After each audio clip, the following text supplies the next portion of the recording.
right, good evening everyone. Thank you for tuning in. You're listening to the Jim M Radio Show, 90.9 FM, WCDB Albany. That is in fact our legal station ID, and a little bit different type of format tonight.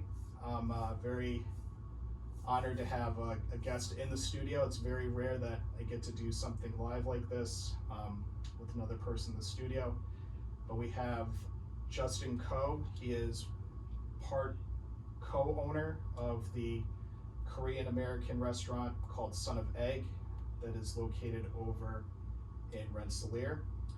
And for the next hour, we're gonna talk about everything pertaining to the restaurant, from how it started to the second location that eventually opened up, and then the current situation as far as the restaurant and what he is looking to do going forward. So we're gonna do some housekeeping first before we get going. I gotta do a PSA.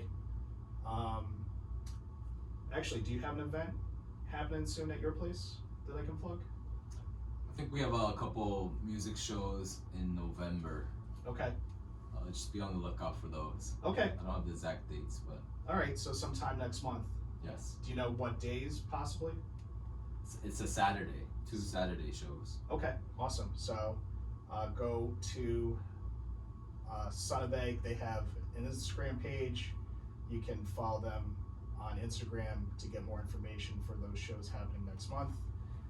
And I gotta find a PSA quick.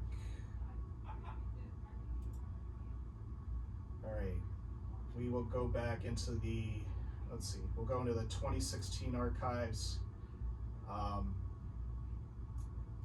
We'll play Bear Hug Bonfire. I have no idea what this is. I'm sure it's very beneficial. And then after that, we'll get right into it. So please stick around and make sure this levels up. All right, without further ado, away we go. Ranger station, Ranger station.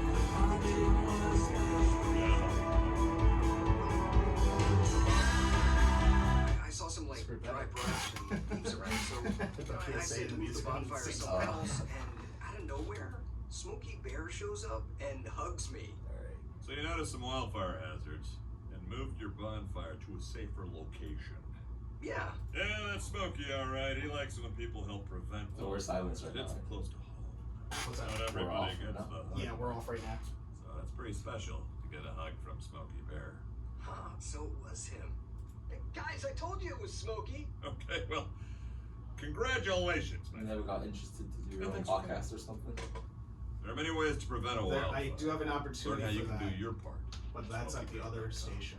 Only you Because there's a guy that's got a whole wildfires. pods, Sponsored by the U.S. Forest Service, Ad podcast Council, and your state forester. studio up there for that.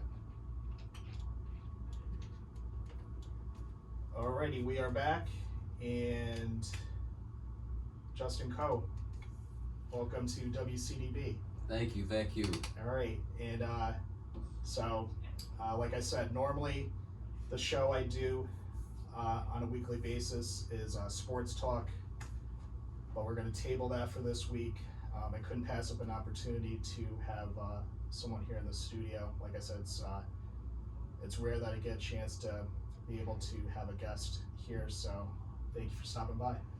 No problem. I'm excited to be here. Thank you for having me. All right, and we are going to go over basically the restaurant. So you can tell us what is Son of Egg? So, Son of Egg is a fast casual restaurant where it's over-the-counter service, and it's really a representation of my family.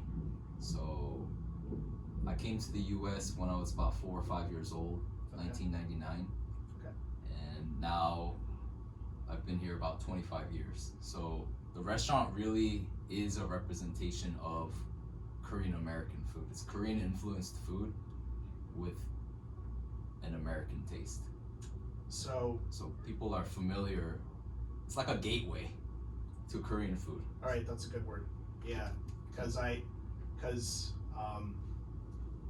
Korean food can have a certain way about it if you're not used to it, and you kind of eased that palate by mixing it up with a more like American style to it.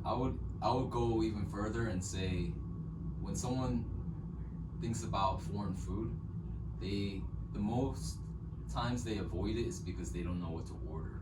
Okay. So it's the ignorance of not knowing what to do, and maybe even like the fear of like making a fool of yourself, because like the words are pronounced crazy too, right? You look at the Right. words and you're like, I don't even know how to pronounce this. I don't want to like ask for it and say it wrong. Yes. And so this is kind of a introduction to Korean food, and like an introduction to a Korean American's life. Awesome. And you, like you said, you came over back in '99, but not to New York. You actually, your family Yes. first started. So we moved to Tennessee, Knoxville, Tennessee. My dad was doing a residence thing for his PhD degree in like nano engineer. I don't really even know what he does really, but basically he it's complicated. He does things with computers like I would say it's nanotechnology though. Yeah, but I think he studied mechanical engineering and then nuclear engineering, and then but now he like works in semiconductors. So he doesn't really talk about it much. But we Okay. came to the U.S., lived there for about 2 years into the residency. He thought that the U.S. was a much better place to live in and just a better opportunity for us. So he applied for a residency, and from there on we lived here, and we became a citizen in about 2015, and that's when we were living in New York. But after 7 years in Tennessee, we moved to Portland, Oregon, and I went to high school in Oregon. Then I like moved around, saw places, went a little bit of school in Cincinnati, Ohio at Xavier University my first year in school. Oh, that's awesome. And I thought it was limited. Thought the experiences was awesome, right? But I thought there would be more to things, and I kind of wanted to like see if I can play soccer with my friends in college, and so I lived out with my friends in Vancouver, Washington for a year. Wow. And that was a little hectic, living with a lot of guys, my closest friends. I learned a lot through the period, but then I thought the best chance for me to succeed was moving to New York when my parents moved. My dad got a job at Global Foundries, and then we started to live over here basically. So when at one point your family was in Portland, and that's where your mom had a previous restaurant there, correct? Yeah. You're good. She had a restaurant, not a restaurant, it was a deli cafe. It was like in a business tower with all these people working, and she was like kind of the cafe. She purchased that from somebody, so it was like a sandwich shop. But then she kind of made it her own. She kind of realized at the time, and now people think about Korea and like Korean culture, and they see all the dramas and all like the popularity of the music, and you think that it was just like normal to know about Korea. Korea is like such a small country, and at that time, she just wanted to do what she thought people would like, and she tried things like bibimbap, which is like a variety of vegetables over rice, and then you use gochujang, which is a chili paste, and then you kind of mix everything. Bibim means mix. Okay. Pap is rice or like food, synonymous for food, and people loved it because it has bulgogi too, which is marinated beef, I love part of barbecue. Korean barbecue. Yeah. She mixed, and then people would love it, and from there I think she realized that spreading the Korean culture is like something anybody of any culture loves to do, to just share and just be yourself. And I think that's kind of the message I also want to spread. Like, don't be afraid to be yourself, because that's what you're gonna excel at. Awesome. Just to share your story. Awesome. And I hope I have the timeline right. So after Portland, your dad had the opportunity to come back to New York to get the job with Global Foundries. Right. So because he's so specialized though, that's what I realized about life, that you could have a PhD degree and still be getting like laid off of all these like great companies. He got laid off. Many times. That was like Wow. the story of the American dream here. Wow. So I've seen my dad succeed and struggle through all these times. So every time we moved was basically when he would have to get a new job. Wow. So we lived in Tennessee, moving around.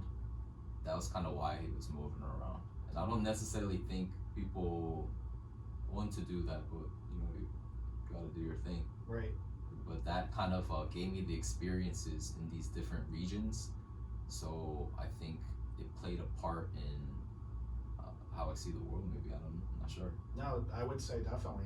When you get to live in different parts of the country like that, especially the spots where you did live, that just only rounds you into a better person overall. So that's a huge benefit to be able to, especially at you're only 30, right? Yes. So you're way ahead of the game as far as just life experiences are concerned. So that's awesome. So we'll fast forward to you're in New York, and how did everything get to the point where you decided to open the first Son of Egg location in downtown Albany? Right. So I started living over in New York 2014, went to Hudson Valley, got my degree there, went to RPI, finished up there. So, and I studied economics and business, so I was just trying to learn. I knew networking was important, so I wanted to be around engineers, these designers, all these people. And then fast forward to 2020, so at that time I was dabbling into e-commerce, doing eBay sales and Amazon, and it was pretty good. And I feel like what were you selling during that time? so there's this thing, I don't want to go too much into it because it's a whole nother That's a whole nother a story. whole nother story. Okay. But my mom in 2020, our grandmother wasn't doing the best. She was showing signs of Alzheimer's, but it's like, I don't think they like to just say it is, but it is. Like, she just doesn't remember you even like seconds after Okay. like talking to her. Okay. So she's seen this. It's a tough decision to put her in like a care. That was like recently. So we went to go see her recently about all that. But while this is all going on, my mom remembered that when she ran the cafe and deli in Portland, Oregon, that her mind was very active. And I think she just seeing her and taking care of her, like she lived in Korea for like a month or two, and I was out here. Because my dad was also working in Korea. He's always moving. Now, he's in New Mexico now. Oh my God. He's always moving. But now we have Son of Egg and stuff, so we're kind of anchored in. Yeah. And what was my mom? She was kind of wanting to open up a business again to keep her mind sharp, and she basically asked me for help for some time because I guess she's looking at it like I got a degree in business, and they helped me along the way. And how could I say no? Like she's like wanting to do this business, and I'm already interested in business, doing all these things, like trying anything and everything. Right. And she just sees that. Okay. She requested, and I was like, okay, yeah, I'm gonna commit at least 6 months to 9 months to really help you. And at that time, it was March 2020 when my mom signed the lease. No idea. There were like talks about COVID-19 going around, but then we didn't know anything about it. And then right when we signed the lease, did all the work, we like transformed that space. We got all these designers. My brother is he studied architecture, and his wife now studied architecture as well. Got their help and basically transformed the space. I mean, it was supposed to be a grocery store that didn't open up past times it was other restaurants. I heard it was like 6 restaurants in 5 years or so. I think it was a pizza place at one point. Yeah. I actually lived right around the corner from there. I used to live on Willett when you first opened. And I remember going up Madison and I did a double take. The logo and the simple design to it, but it's catchy. Like it caught my attention like instantly. So, and then Even a record store. Somebody said that our opening day was their anniversary that they got married in that building. So there's so April many. 21st? April 21st. Wow. So it's like crazy. Even the colors we chose, yellow and gray, were the Pantone color of the year, like the colors of our restaurant. So like all these things, like for me to like say that like it was like our hard work and stuff. I mean, like some things you can't even plan. Right. Some things are like this other things going on. So that's kind of also the message like of hope. Like this is beyond you. The values of Son of Egg is to serve the community and do something beyond yourself, because that's our purpose. I think by wanting to help others, like you find purpose through that, because that is the purpose, I think, for everybody's life.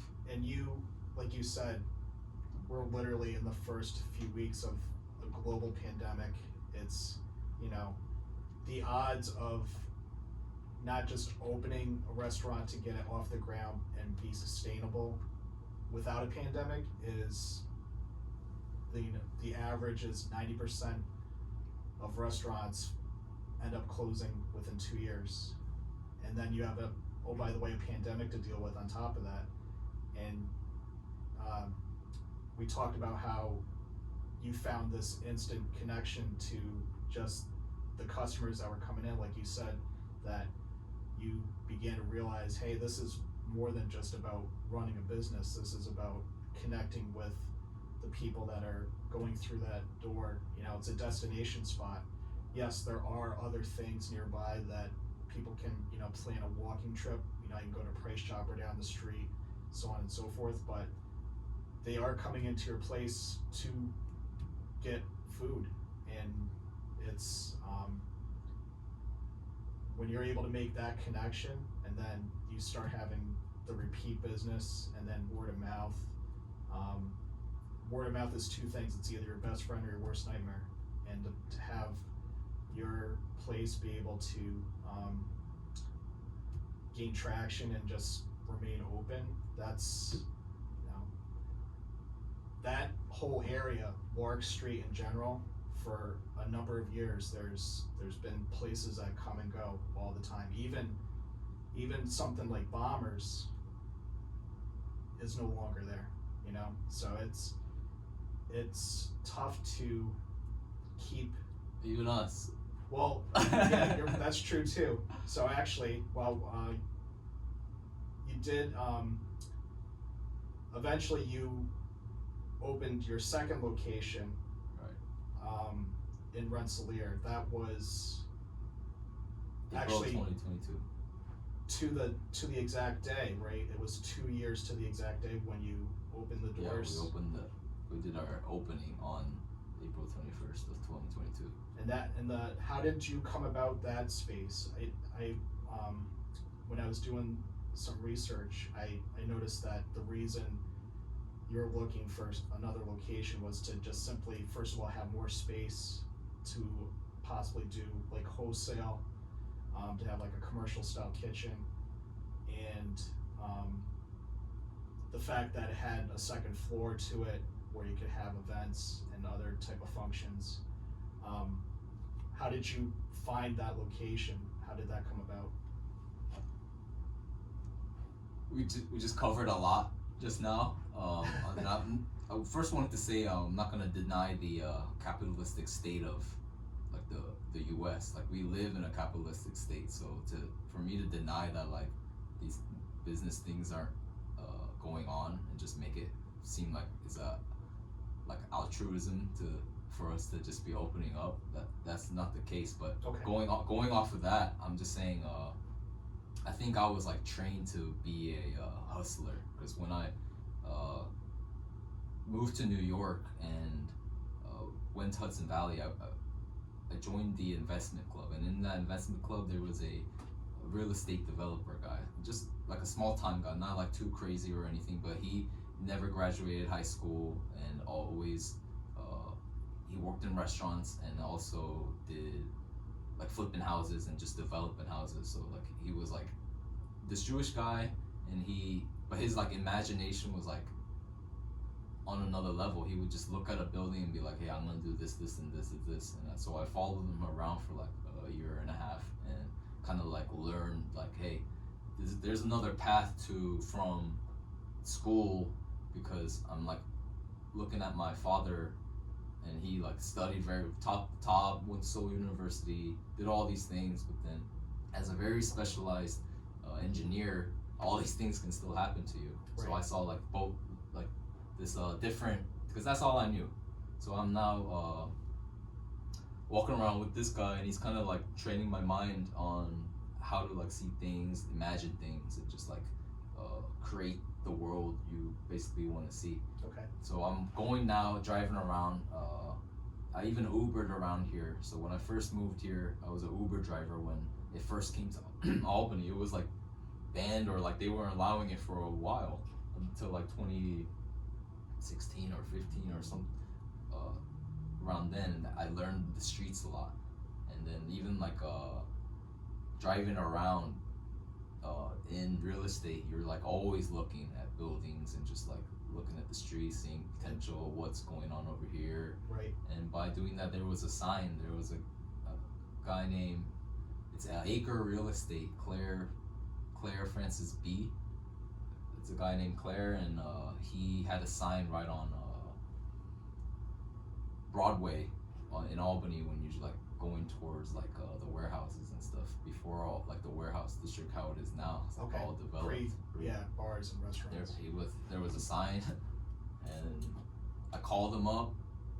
He just knows a bunch of people that just own like buildings and kind of like do these like deals. So like it was like a off the market deal, because this guy just got a property off of foreclosure. And if people like know the stuff, they like can kind of connect the dots. But I'm just stating like what happened. Okay. And it was just a guy that lives downstate New York, recently got it. He needed someone to basically clean it up and occupy it, so like it doesn't deteriorate, basically. And so I'm the one that went in there, cleaned all of it, did all of it for like 8 months. But during that time, we had a 700 square foot kitchen at the Madison location, very small. So being able to like prep and cook is nearly impossible. So we came to the issue where space, you know.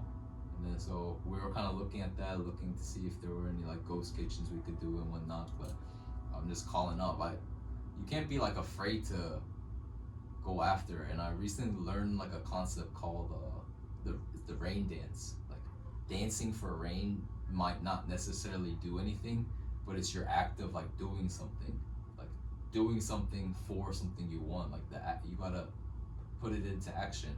Okay. And just like calling up these random signs, seeing where it goes to, it led to this, where we weren't even like paying for rent necessarily in this commercial kitchen that's 3 times the size of a restaurant. Yeah. So he saw that I was really trying making this place, because I think it was unoccupied or not running. I'm not sure. He kept saying it was running, but it always looked close to me. A year, 2-3 years before. Used to be a bakery. Yeah, baking would be crazy. Yep, from what I remember. Whenever I would go take the megabus or pick someone up from the megabus or the train, yeah, I love that sign. Yeah. I was always attached to that sign, because that name was just like so catchy. Yep. And now that like we're there, it's like, man, it's just funny how life goes. Yeah. So, so you opened April of 2022. So you did have a period of time where the 2 locations, the one in Albany and the one in Rensselaer, were simultaneously open, and then eventually you had to walk away from the restaurant in Albany, and I'm not sure if people, they might not know like the particulars as far as why that came to be. Is that? Yeah, so when everyone just like, I don't know what people actually think about all this, but running 2 restaurants is not easy. I was gonna say. I'm sure most people think it's pretty outrageous. I think it's easy when your system's in place. Mhm. And basically, I did all these, made all these like businesses like when I was younger, but none of them really took off because I wasn't like dedicating all my time and energy. And even with all the e-commerce and stuff that I was doing before, when my mom asked me to do the restaurant, I made the decision. I knew that I couldn't do both. Okay. That I needed to focus. All of it was a learning lesson in the sense that I think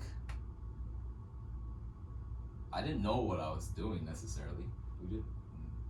I think most people assume others do, but they're kind of like living their life trying to figure it out as well. Okay. So running 2 restaurants, we had about 20 plus employees at this time. So it was just me and my mom, because it started my mom and me literally working 16 hours a day for 6 days, and I think we got our first employee 8 months in. So to grow that in about 2 years to 20 employees, not to say they're all full time, but to manage 20 people. So I'm sorry, you were doing more than 90 hours a week? Yes. Wow, that's crazy. And driving to a half moon. We even sold our house and moved to dedicate more time to the restaurant. Wow. So this was we did really put everything into it and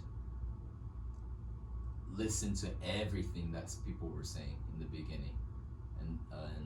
But I realized that's not a sufficient way to live. And I realized I can't have my mom doing that either, how long that's gonna go. Right. So my main objective was to grow a business so that it can operate without me and without my mom. First, I'm gonna try to get it without my mom. Right. And we're all still in this process, right? But all these lessons that we learned, it prepared us to be able to run a business that can do that. And so during that process, we try to hire managers, middle people to kind of, because I realized the title of an owner while like managing people, there's like different dynamics to relationships. Yeah. So we tried that, and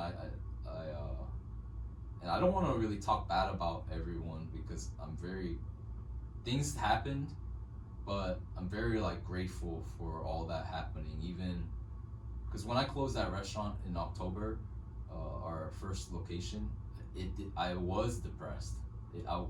For you to say that it wasn't affecting me, I was still like going out to all these things, doing what I needed to do. Now this is October of what year? Last year, October 2023 is when we closed okay. the first restaurant, and it was kind of a figuring out the manager situation and just not having the skills and competency to basically manage 20 people, because I don't think, and I realized that you don't want to manage that many people, like it's not possible. Even like the biggest companies, their teams are not, one person's not managing that many people. Right. And I think it was a mixture of that and also, but it worked out beautifully. Even all like how all that stuff ended, because when it comes down to it, it was buildings and stuff are really old in Large Street, right? And if we were renting that place, and if the owners don't work with you in a way, and I don't want to like talk bad about him either. People have their moments, and I'm not here to like. I forgave everyone, just as I hope everyone forgives me that for all the things that I do, because I'm human. I can get mad. I'm gonna yell at you, did this and this, you know. Right. And we just couldn't. I kind of felt threatened by the owner there, and I didn't like that.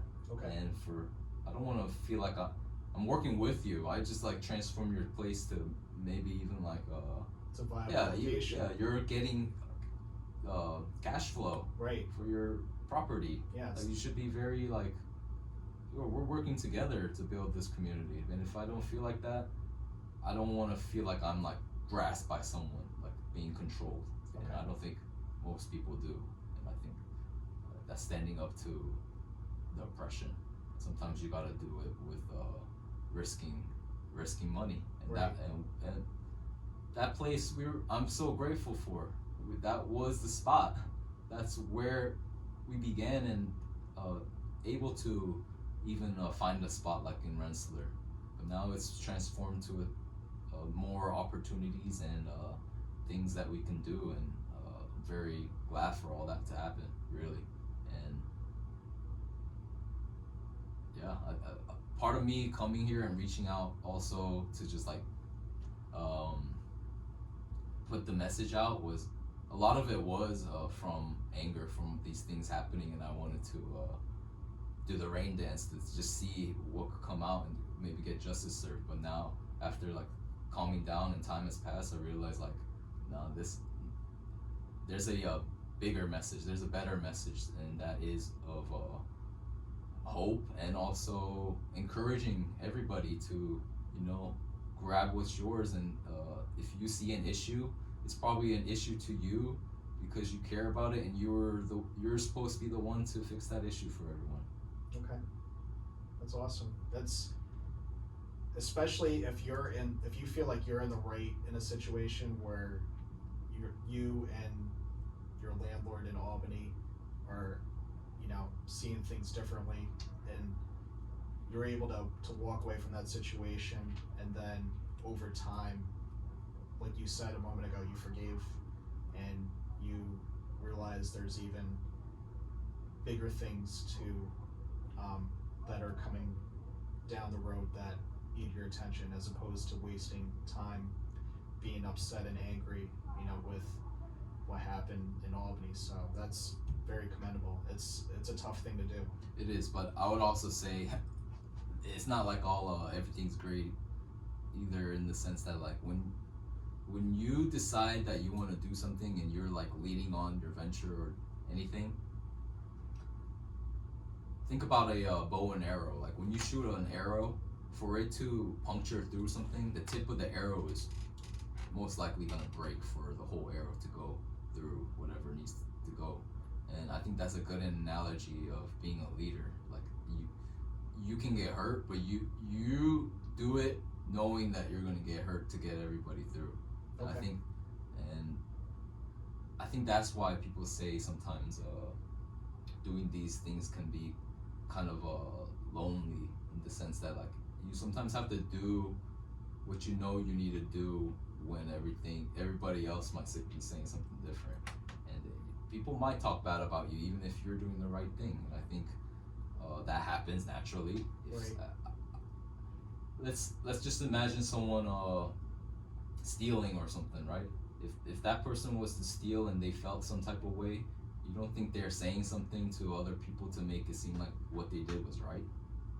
Like we just have to like kind of step back and kind of recognize that. And I think even like lending an ear to gossip is gossip. So I think I just want to encourage everyone. The school is like such an awesome place because everyone's learning, but to also like learn that aspect that like maybe not everyone is the best for you. And if you can learn that early, especially like in school, and like find your tribe and like who you really connect with, and like have that general like mission that you guys want to achieve, I think that's, you've won. Awesome. That's success. Cool. So now being in Rensselaer, you have not just the spot where you can serve food, you have an area upstairs that I've been to a couple times. I love it. It's just enough space where you can have, what would you say the max capacity is upstairs? How many people? It's 120.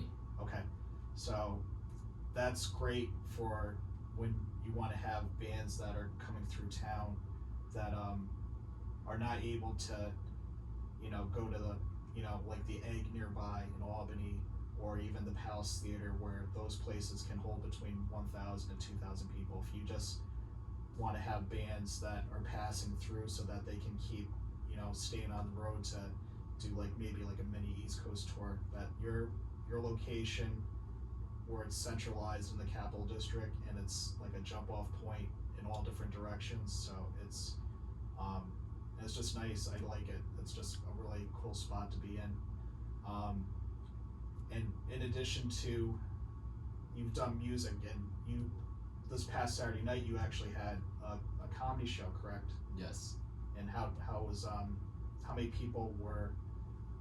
comedians, I'm sorry, that's the question I want to ask. How many comedians did you have that night? It was a showcase of local comedians, so I believe it was 8, but I think they even added a 9th person. Oh, that's awesome. But it was awesome. It was amazing show. Ton of laughs and like seeing. So I need your guys' help. I need the community's help in the sense that we have this saying going on that people talk about Albany being boring, but I think if you really think that, is the reflection of the world is a reflection of you. And there's a lot of things going on, and then this is a testament even for the comedy show. These group of guys came in, had a vision, they transformed the space, they even like put curtains and stuff, and then it was like amazing. That place did transform into a comedy club. Awesome. And seeing that and just allowing people to use the space to create things that are just activity for the community to do, it's amazing. And I think part of it was that we needed to generate more now that the rent is more and all this stuff, right? So when that was going on, I was like, okay, well, how do we get this place going? And I quickly realized it's not by my own efforts, because I'm not a good person in promoting, even like curating these kind of events. I've been doing the restaurant for 2-3 years, you know, and so all I know about business in that side is that how to sell the food and like create the systems to sell the food. And now you're telling me that I'm a event coordinator, but then I opened it up. I made the calls. Actually, Claire helped me again with finding. Do you happen to remember the first event you held?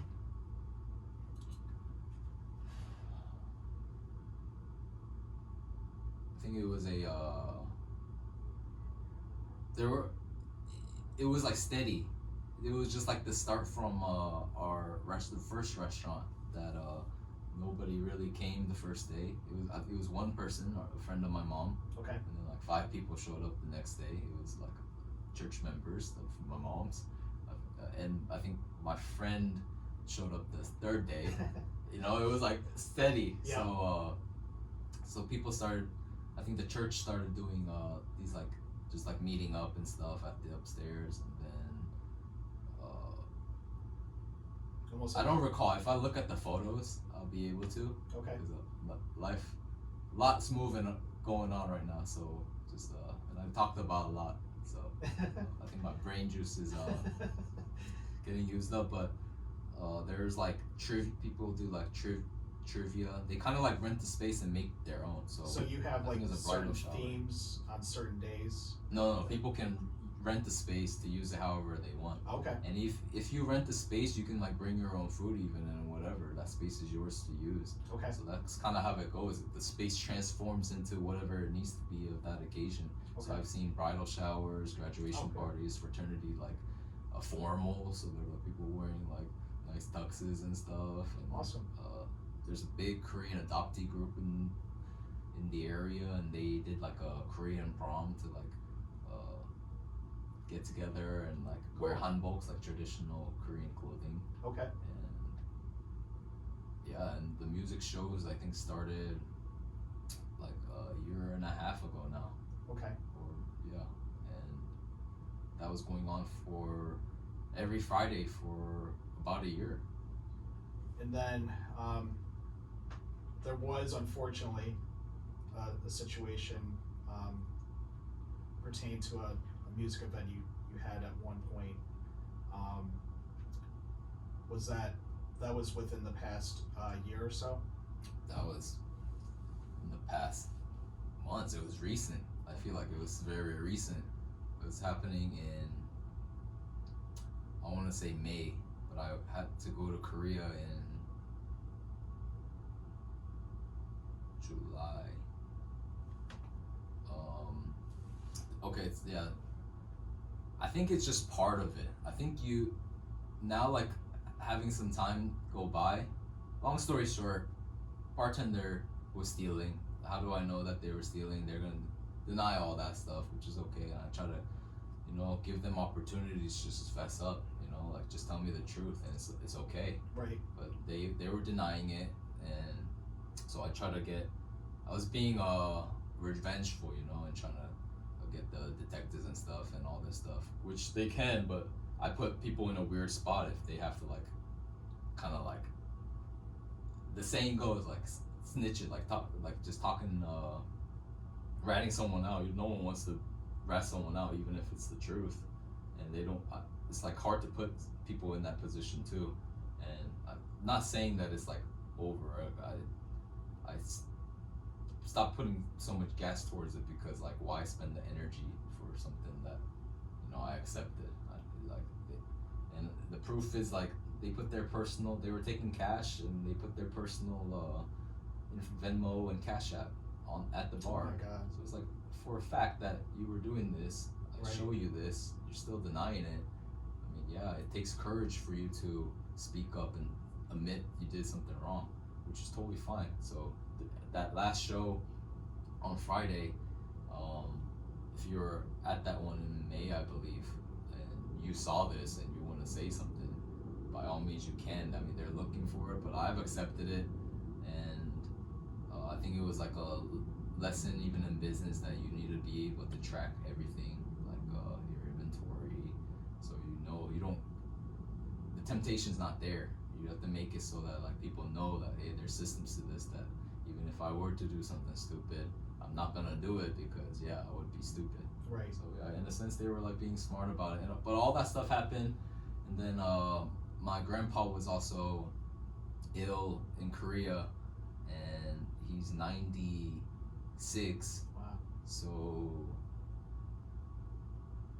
they were saying maybe my dad and mom needs to go to Korea. And when I heard that, I was like, why are you guys always, like, trying to do it without like, not thinking about my brother and I? And I was like, if you guys think you guys need to go, I'm gonna go too. Mm-hmm. And then so we went and saw him, and basically right when we got back to the US, he, like, passed away. So my dad, we didn't actually end up going again, because it was like mad money to go to Korea. Oh yeah. But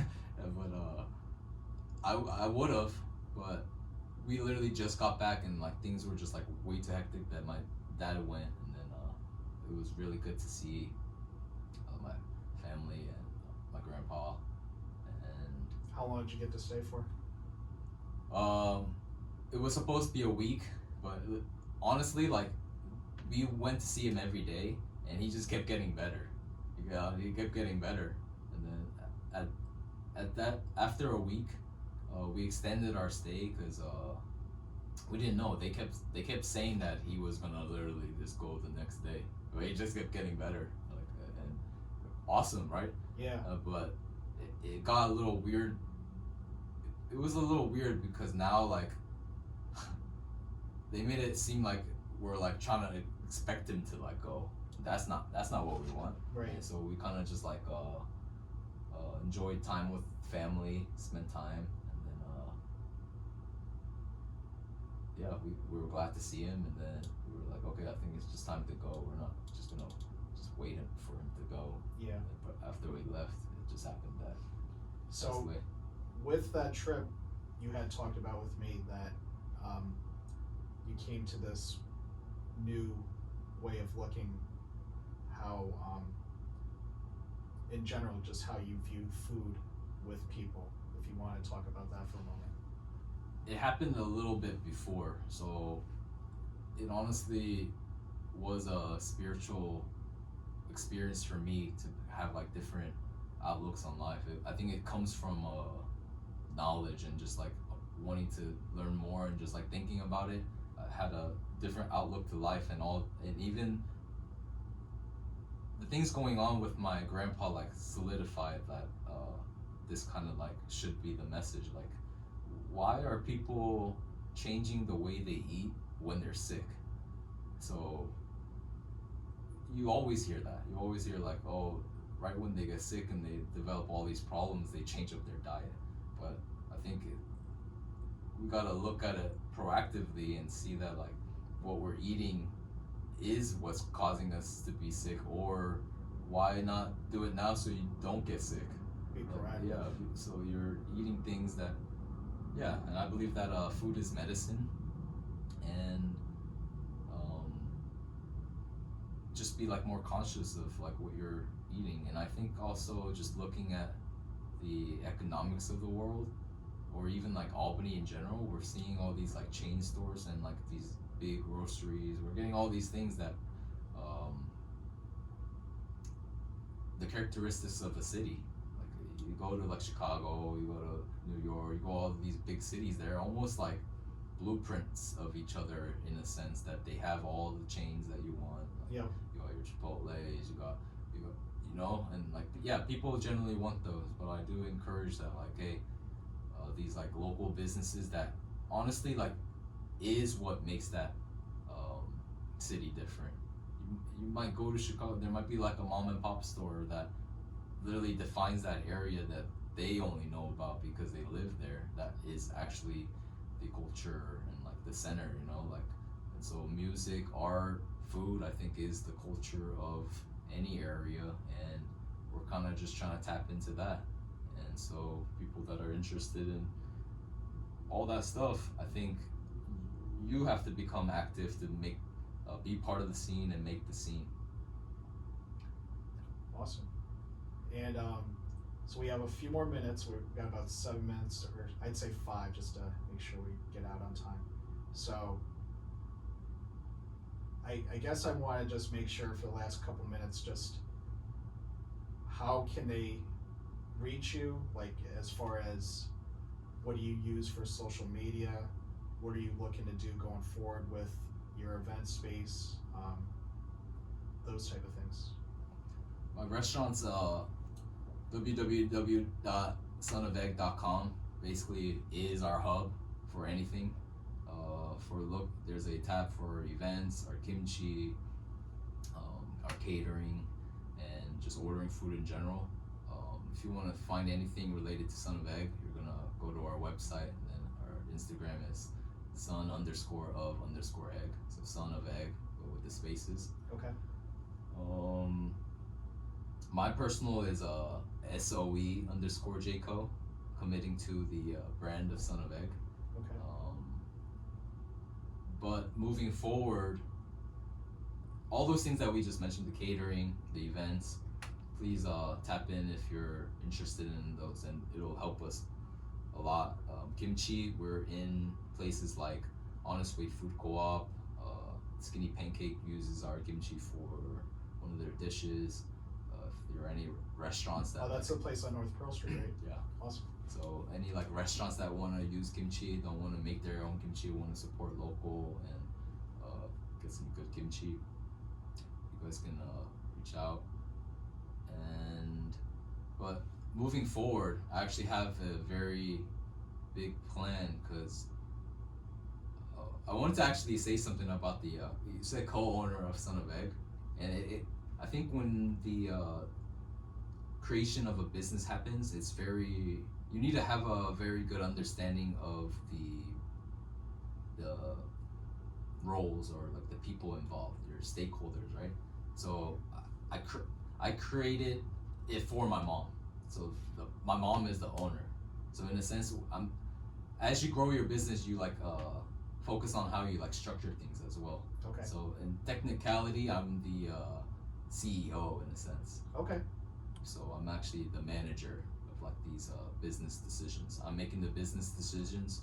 My mom is the chef. She handles the food, and you want that. You want 40 plus years of culinary experience to go into the food. Our food is very simple, but you can tell that there is a balance. Everybody notices it because it's thought of.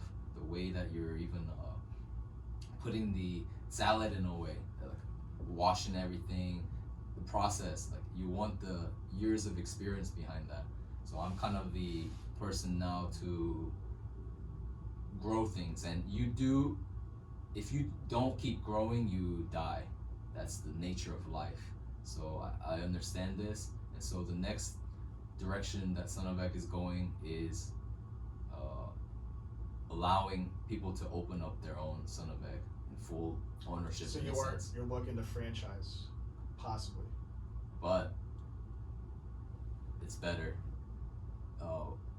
I don't think we have time to go into details of things, Okay. but the blueprint of Son of Egg is basically gonna be shared, and I will personally coach you how to run your own business, and you own everything. But I have this, we have this plan of how we're gonna go, and it's gonna go into the new philosophies of how we treat food and stuff. So you're gonna see this, and it's gonna transform. But I want the nature of Son of Egg to remain like kind of what it is as well. So I'm now extending that you can basically have your own Son of Egg, all yours, Okay. in this blueprint. So Awesome. people are interested, make sure to follow our pages. Just get in contact. You can just fill out any of the forms online. Are you at a phrase this the right way?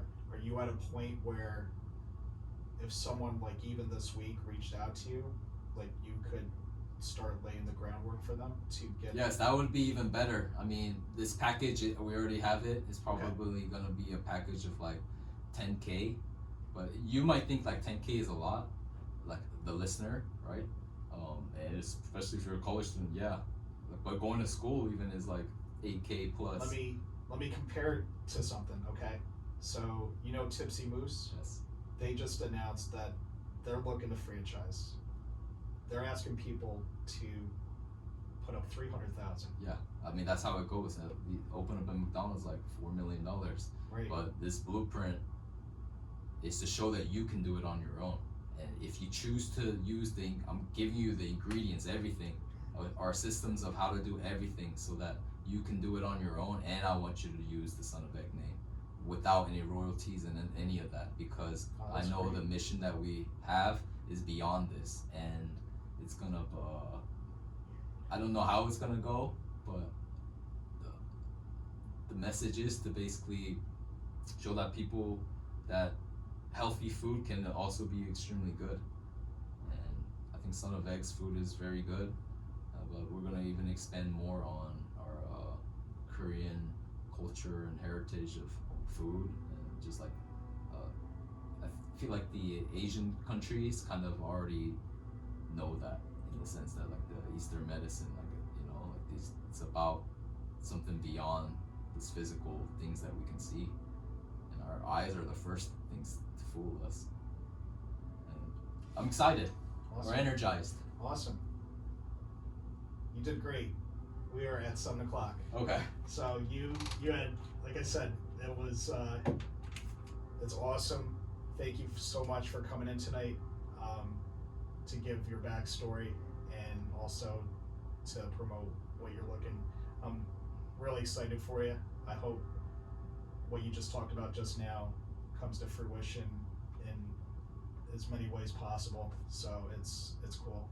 You're a difference maker in the Capital District. It's awesome. Thank you. All right. So thanks for tuning in tonight. You've been listening to the Jim M Radio Show, WCDB Albany 90.9 FM. DJ Don should be